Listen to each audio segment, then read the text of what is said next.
sungguh-sungguh Allah sangat ridho ketika seorang hamba itu makan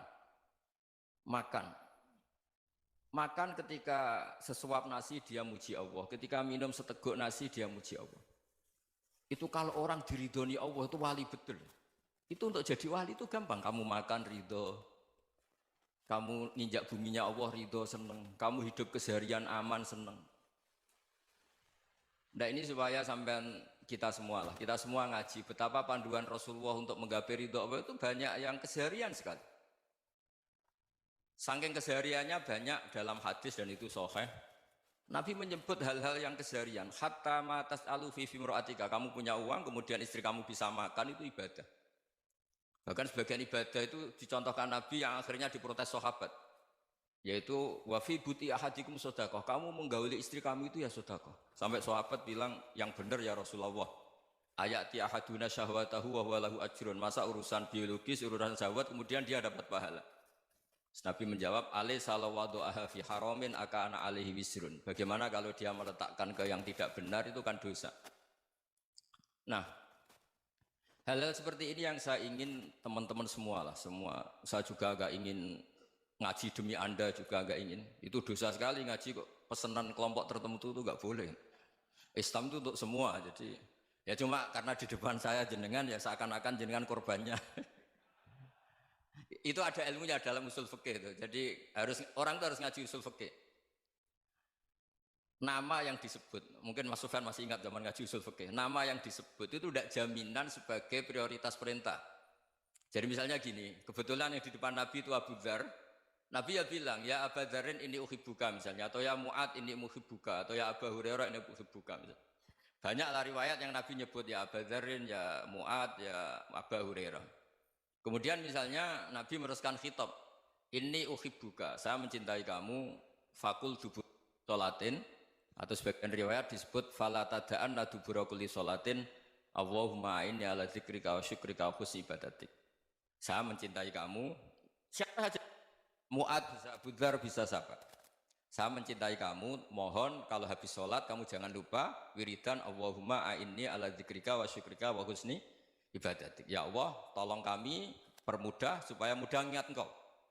Anda tidak bisa mentang-mentang, wong nama saya Parmin, nama saya Purnomo, itu yang diperintahkan Mu'ad misalnya. Jadi yang disebut satu, tapi khitab itu untuk siapa saja. Saya teruskan ya. Jadi saya mohon semua kita melakukan kebaikan itu, kalau dalam kaidah fikih disebut al yakin la yuzalu bisyak.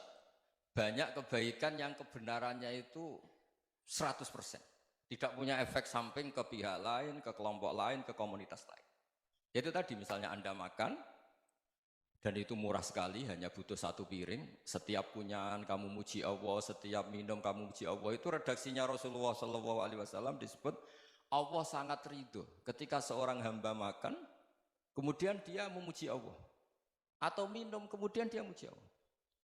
Logikanya gampang, negara seperti ini yang kamu harapkan bentuknya kayak apa, mertua, ipar, komunitas, tetangga, itu nyata terjadi itu kan belum pasti. Sementara yang mesti terjadi adalah kamu butuh makan, kalau tidak mati. Butuh minum, kalau tidak mati. Butuh bumi yang nyaman ditempati, kalau tidak kita juga mati. Sebab itu Allah kalau menyebut nikmatnya itu hal-hal yang keseharian. Alladzi at'amahum min ju'. Allah itu siapa? Allah itu yang menciptakan kamu bisa makan. Tidak berlebihan, Allah itu yang menciptakan kondisi sosial itu ideal. Zaman Nabi itu ya ada orang munafik. Orang-orang pilihan Allah itu juga diuji orang sekelilingnya yang macam-macam. Semua diuji sesuai konteks zaman dan waktu. Nah, tapi ada ibadah-ibadah yang selalu disarankan Nabi. Sampai Nabi itu pernah ditanya, ayul islami khairun ya Rasulullah, Islam terbaik itu gimana? Jawaban Nabi itu unik. It'amut to'am, Islam terbaik itu ya makan-makan, santai-santai. Ketika Allah menyebut beberapa kebaikan, falak tahamal aqobah, wa ma adrokan apa? Mal aqobah. Terusannya apa? Fakku rokobah. Terusannya apa? Au it'amun fiyaumin di masubaya, atau acara makan-makan itu juga Islam.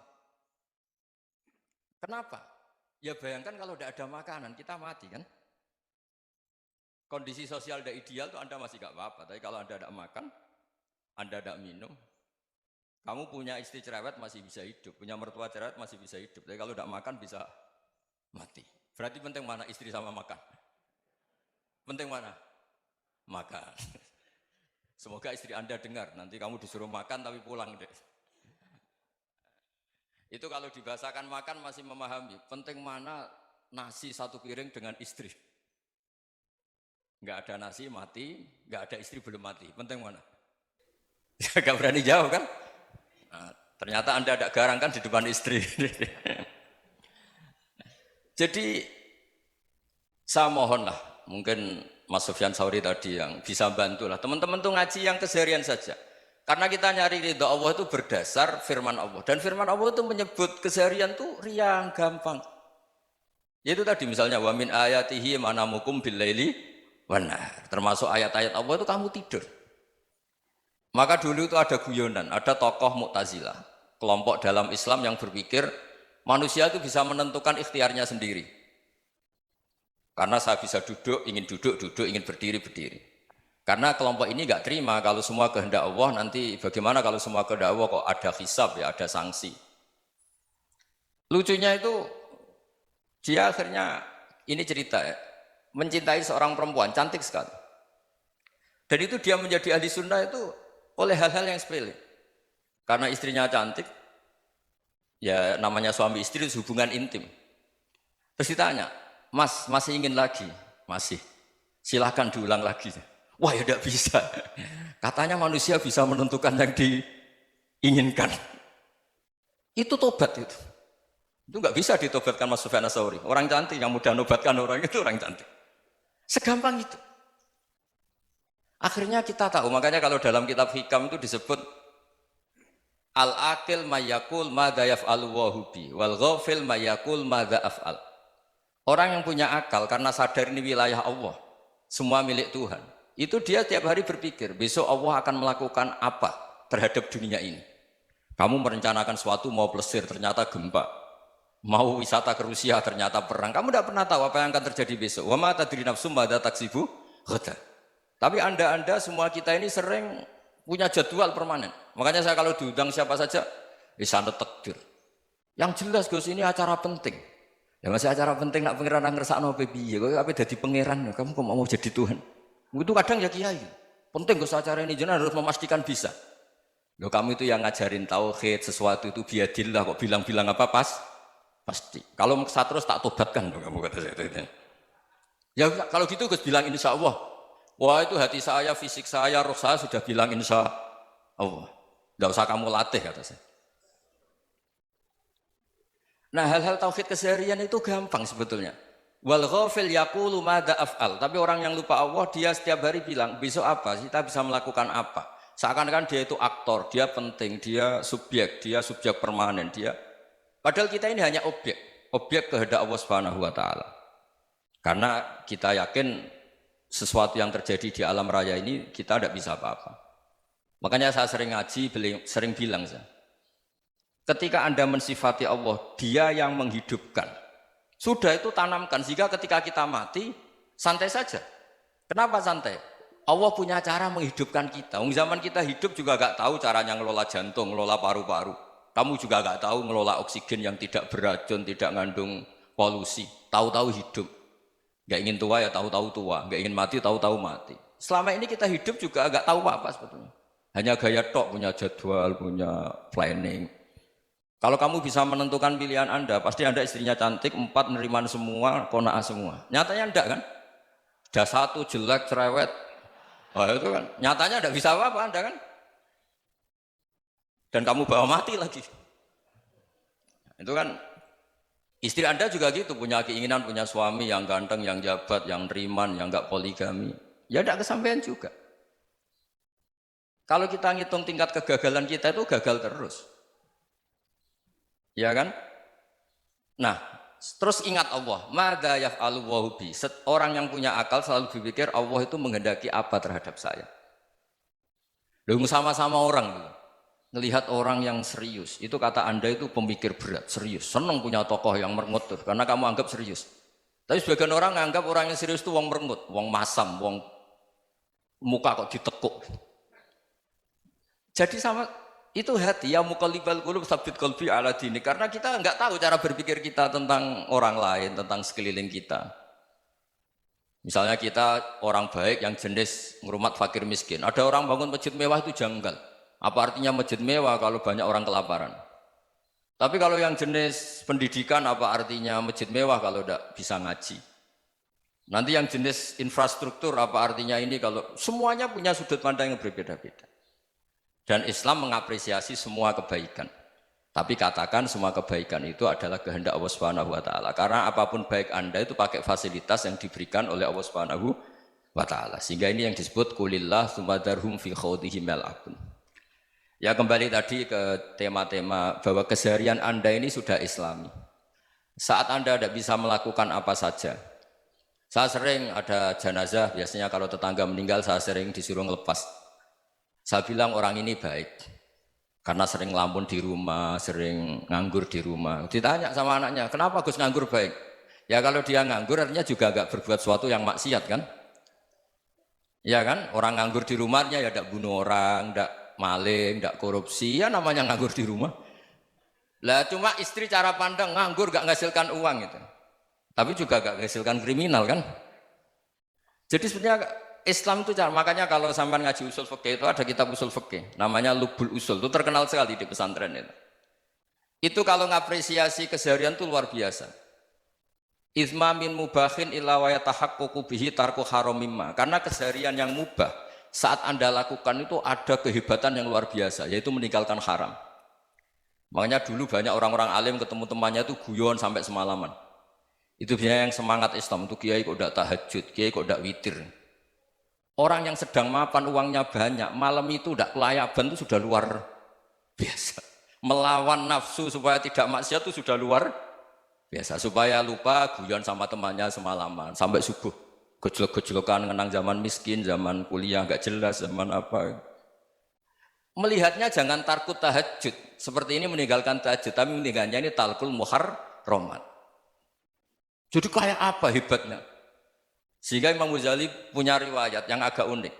Hatta takuna ibadatu akhiri hadil ummah iku an-naum. Sehingga suatu saat ibadah terbaik umat ini itu tidur. Itu kan riwayat kontroversi. Ketika Imam Ghazali saja, kenapa iya? Kenapa kamu mulai keluar dari rumah itu sudah banyak maksiat, melihat perempuan yang enggak mahram, melihat fenomena. Tapi kalau kamu tidur itu enggak melihat apa-apa. Tapi juga kamu jangan nganggap tidur itu ibadah betul. Saatnya melakukan fardu ain malah masih tidur. Tapi itu sudut pandang yang menjadikan kita Islam itu gampang. Jadi saat Anda tidak bisa aktivitas apa-apa, misalnya ada beberapa orang yang lumpuh. Lumpuh itu memang nggak bisa Jumatan, nggak bisa ibadah, tapi dia juga nggak bisa maksiat. Tidur itu memang Anda saat itu tidak bisa tahajud, tidak bisa witir, tapi saat itu ada zina, ada maling, tidak gosipkan orang, tidak bully orang, tidak menanamkan kebencian, tidak hasut. Sehingga tidur menurut Allah Ta'ala wa min ayatihi manamukum billaili apa? Wan-nahar. Karena di tidur itu selain ada unsur istirahat, jaga kestamina, juga ada unsur meninggalkan beberapa keburukan. Nah saya mohon ibadah yang keseharian ini kita jaga. Supaya kita semua baca ayat itu fasih. Fasih itu tertanam di hati. Allah itu siapa? Alladzi at'amahum min ju'i wa amanahum min khauf. Dan Allah kalau cerita di Quran itu anna sababnal ma'a sabba thumma syaqaqnal ardha wa syaqqa fa ambatna fiha habba wa inaba wa qadba wa zaituna wa nakhla wa hadaika hulba. Kamu tahu saya ini siapa kata Allah? Saya ini adalah Tuhan yang menurunkan air. Kemudian ada tanaman banyak. Habba wa inaba wa qadba, ada zaitun, ada tin, kalau orang Jawa mungkin ada tela, ada padi, ada mangga, ada pisang. Sudah. Wa inaba wa zaituna wa nakhla wa hadaika hulba. Ada perkebunan yang lebat. Tujuannya apa? Mata Allahkum, silahkan kamu pakai, kamu nikmati. Tapi karena kadang kita ini punya ide-ide besar. Tadi untuk syukur saja nunggu punya istri riman, rumah baik, tetangga baik, komunitas baik, semuanya baik baru syukur. Lama-lama nanti ada di surga, syukurnya nunggu surga paling kelas A. Itu sudah ada yang menghuni Rasulullah, kamu nggak boleh di situ. Masa untuk syukur saja? Repotnya Masya Allah. Jadi mohonlah Quran yang kalau Anda hafalkan juz sama itu kan ada ayat-ayat yang kayak tadi. Ya, fal yang dzuril insanu ila ta'ami. Coba lihat apa yang kamu makan ya. Dari mana? Dan untuk mempertahankan hidup kamu keseharian. Jadi jangan kira ibadah itu harus membentuk komunitas yang versi Anda. Ibadah itu harus yang hal yang mulu-mulu. Kesehariannya Anda alami. Loh ini saya tidak bikin-bikin. Saya ngaji bukan karena berdasar pesanan. Itu ayat yang saya bacakan betul ada ayatnya kan. Fal yang dzuril insanu ila tu'ami. Anna soba penal ma'a soba. Thumma syaqaqnal ardo syaqqa. Fa'ambasna fiya habba wa inabau wa qodba. Wa zaitunau wa nakhla wa hadaika khulba. Terusannya apa? Mata'al lakum, silakan kamu nikmati. Mata itu silakan kamu nikmati. Ya kayak sampai dikasih hidangan ya makan. Ya sudah makan. Habis makan ya minum. Habis itu ngantuk ya tidur. Ya sudah normal-normal saja. Kayak apa indahnya Islam. Tapi Anda mencari Islam yang gimana lagi? Nah itu yang diajarkan guru-guru kita, diajarkan sanad kita sampai Wali Songo, sampai Rasulullah SAW. Bahwa pada akhirnya ada jihad, ada perang. Itu dulu memang perang, bukan membunuh, beda. Dulu kita dijajah Belanda ya perang, dan itu normal karena kita dijajah. Jadi ketika orang lain ingin baik sama kita, wa in ahadum minal musyrikin astajaruka ya fajirhu hatta yasma'a kalam Allah. Kalau mereka ingin baik ya kita baik. Makanya ada istilah mustakman, mu'ahad. Kalau mereka ingin damai, berdampingan dengan kemajmukan ya itu yang lebih baik. Karena memang Islam menghormati proses perdamaian. Wa in janahu lis-salmi ya fajnah lah. Kalau ingin damai ya kita harus